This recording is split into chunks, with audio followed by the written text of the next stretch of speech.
Reading by Bologna Times. Tape Jockey by Tom Leahy. Pettigill was, you might say, in tune with the world. It wouldn't even have been an exaggeration to say the world was in tune with Pettigill. Then somebody struck a sour note. The little man said, "Why, Mr. Bartle, come in. This is indeed a pleasure."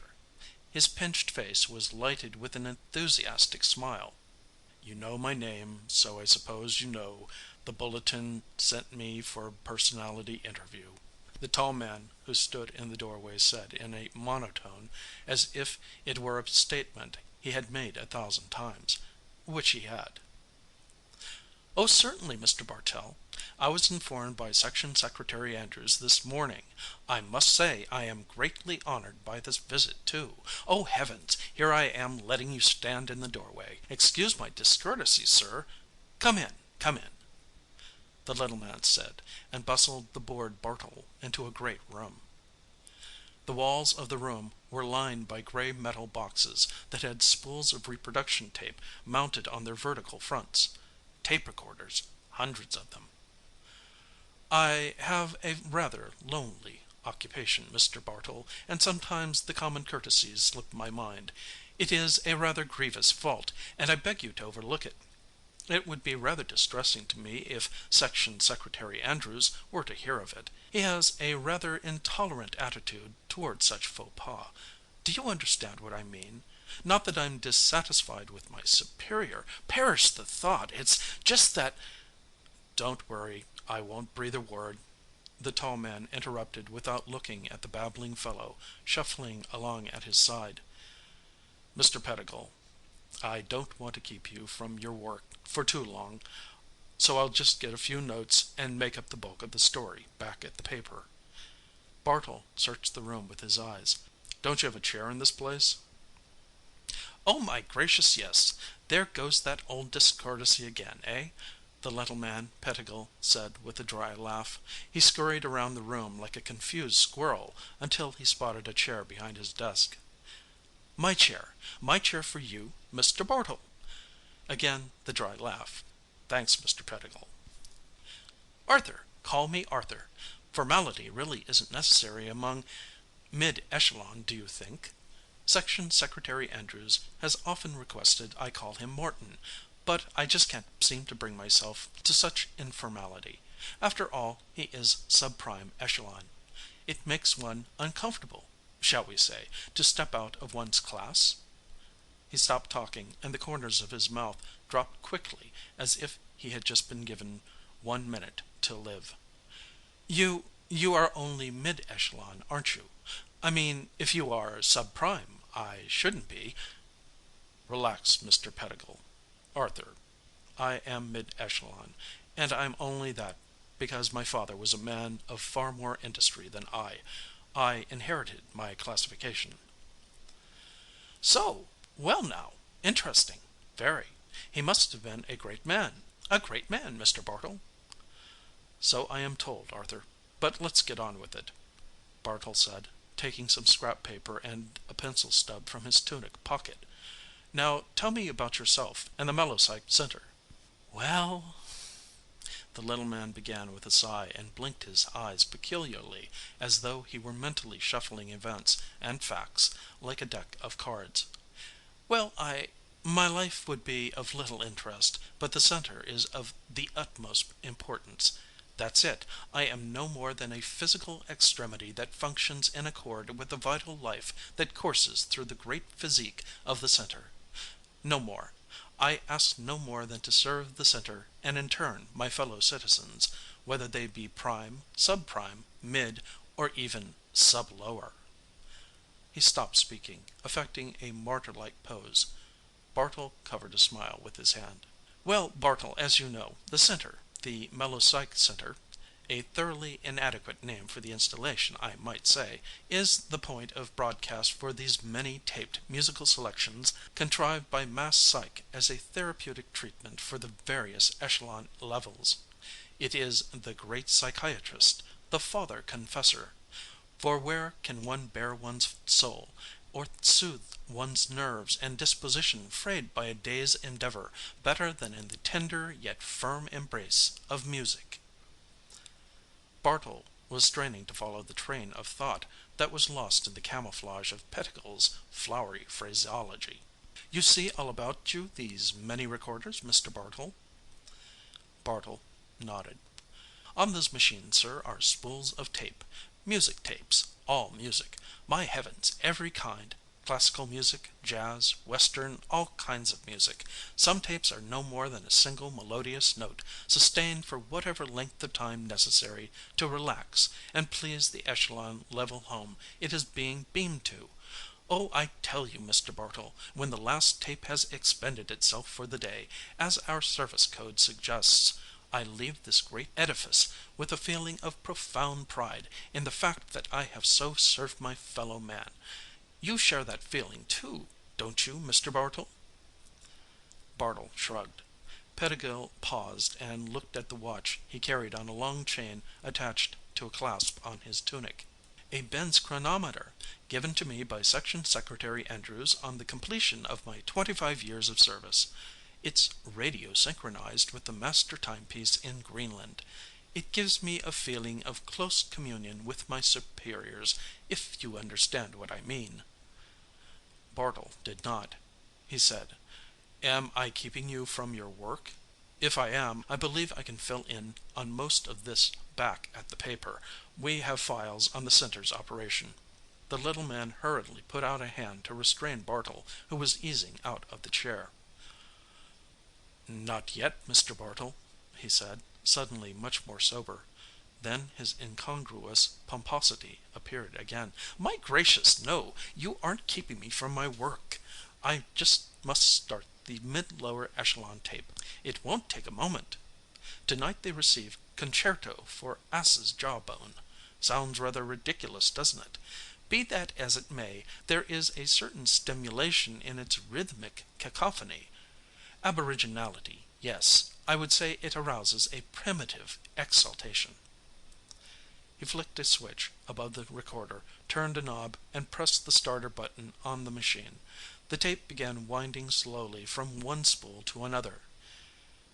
"Is it casting?" Bartle asked. "I don't hear a thing." Pettigill laughed. "My stars, no! You can't hear it. See?" He pointed at a needle doing a staccato dance on the meter face of the machine. "That tells me everything is operating properly. Mass Psych advises us never to listen to casts. The selections were designed by them for specific social and intellectual levels. It could cause us to experience a rather severe emotional disturbance." A peculiar look came over Bartle's face. "Is there ever a time when all the machines run at once? That is, when every echelon home is tuned to the mellow psych tape casts?" Pettigill registered surprise. "Why, certainly, Mr. Bartle. Don't you know Amendment 34206B specifically states that all echelon homes must receive music therapy at 2300 hours every night? Of course, different tapes to different homes." "That's what I mean." "Haven't you been abiding by the directive, Mr. Bartle?" "I told you I owed my classification to my father's industry. I am definitely lax in my duties." Pettigill laughed, almost wickedly, Bartle thought. "What I'm getting at is," Bartle continued, "what if the wrong casts were channeled into the various homes?" "I remind you, sir, I am in charge of the center and have been for 30 years. Not even the slightest mistake of that nature has ever occurred during that time." "That I can believe, Pettigill," Bartle said, his voice edged with sarcasm. "But hypothetically, if it were to happen, what would the reaction be?" The little man fidgeted with his watch chain. Then he leaned close to Bartle and said in a barely audible whisper, "This isn't for publication in your article, is it?" "You don't think the government would allow that, do you?" "No, this is to satisfy my own curiosity." "Well, since we're both mid-echelon, brothers, so to speak, I suppose we can share a secret. It will be disastrous. I firmly believe it will be disastrous, Mr. Bartle." He moved closer to the tall man. I recall a secret administrative directive we received here 20 years ago concerning just that. In essence, it stated that, though music therapy has its great advantages, if the pattern of performance were broken or altered, a definite erratic emotional reaction would develop on the part of the citizens. That was 20 years ago, and I shudder to think what might be the response now, especially if the cast were completely foreign to the recipient. He gave a little shudder to emphasize the horror of the occurrence. It would make psychotics of the entire citizenry. That's what would happen, a nation of psychotics. The fellow who didn't hear the miscast would be top dog, eh, Pettigill? He would call his shots. Pettigill twirled the watch chain faster between a forefinger and thumb. No, he'd gain nothing, he said, staring as though hypnotized by the whirling gold chain. It would take more than one sane person to control the derelict population. Perhaps two, he mumbled. Yes, I think perhaps two could. You and who else, Pettigill? Pettigill stepped back and drew himself erect. What? You actually entertain the idea? He laughed dryly. Oh, you're pulling my leg, eh, Mr. Bartle? I suppose I am. Well, such a remark gives one a jolt, if you know what I mean. Even though we are speaking of a hypothetical occurrence, we must be cautious about such talk, Mr. Bartle. Although our government is a benevolent organization, it is ill disposed towards such ideas. He cleared his throat. Now, is there anything else I can tell you about the center? Bartle arose from the chair, stuffing the scrap paper and unused pencil back in his pocket. Thanks, no, he said. I think this'll cover it. Oh, yes, the article will appear in this Sunday's edition. Thanks, Pettigill, for giving me your time. Oh, I wish to thank you, Mr. Bartle.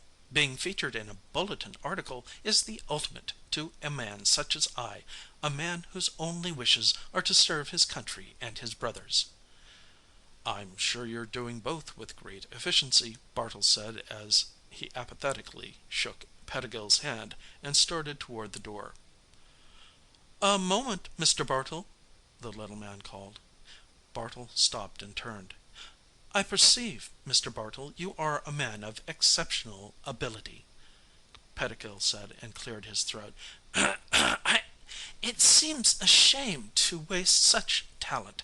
It should be directed toward some definite goal. Do you understand what I mean? After all, we're all brothers, you know. It would be for my benefit as well as yours. Sure, brother, Bartle snorted and left. He started for the paper office, but decided to let the story go until morning. What the hell, he had a stock format for all such articles. The people were the same, selfless, heroic type, citizens working for the mutual good of all. Only the names were different. And yet this Pettigill had disturbed him. Perhaps it was something he had said that Bartle could not remember. He walked into his warm flat and extracted the pre-cooked meal from the electro-oven. He ate with little relish, abstractly thinking of the foolish little cog in the governmental machine he had talked with that afternoon. Or was Pettigill that foolish little cog? Bartle could not help but feel there was something deep inside him that did not show in that wizened and seemingly open little face. He thought about it the rest of the evening. He looked at the clock on the night table. 2300 hours. Pettigill's lullaby hour, he thought. Bartle chuckled and switched off the bed light. He was asleep before the puffs of air had escaped from under the covers he pulled over himself. When the phone rang at 0300, Bartle was strangely not surprised, although consciously he was expecting no call. Hello, he said sleepily. Bartle, this is Pettigill. The voice was Pettigill's, but the nervous, timid quality was gone. I assume you did not hear the 2300 cast. You assume correctly, Pettigill. What do you want? Come on over to the center. We'll split a fifth of former section secretary Andrew's scotch. What the hell do you mean? Were you serious about that therapy revolution we were talking about this afternoon? I'm always serious. So what? Excellent, excellent. Pettigill laughed. I've spent 30 years just waiting for such a man as you. No, I'm serious, my cynical friend. What position would you like in the new government? Let's see. Why don't you make my descendants real peachy happy and make me, say, administrator of civilian relations? That sounds big and important. Fine, fine. Tell me, Bartle, how are your relations with psychotics? Bartle leapt to the floor. Instantly he recalled what Pettigill had said that had disturbed him. When they had been discussing the repercussions of a miscast, Pettigill had said, "It will be disastrous," and not, "It would be disastrous." The devil had been planning just such a thing for God knows how long. "How many of 'em, Pettigill?" Bartle asked. "A lot, Bartle, a lot," the little man answered. "I would say 170 million. I might even say a nation of psychotics." He giggled again. A smile sliced through Bartle's sallow cheeks. "My relations with them would be the best. Keep that Scotch handy, Pettigill. I'll be right over." End of Tape Jockey by Tom Leahy.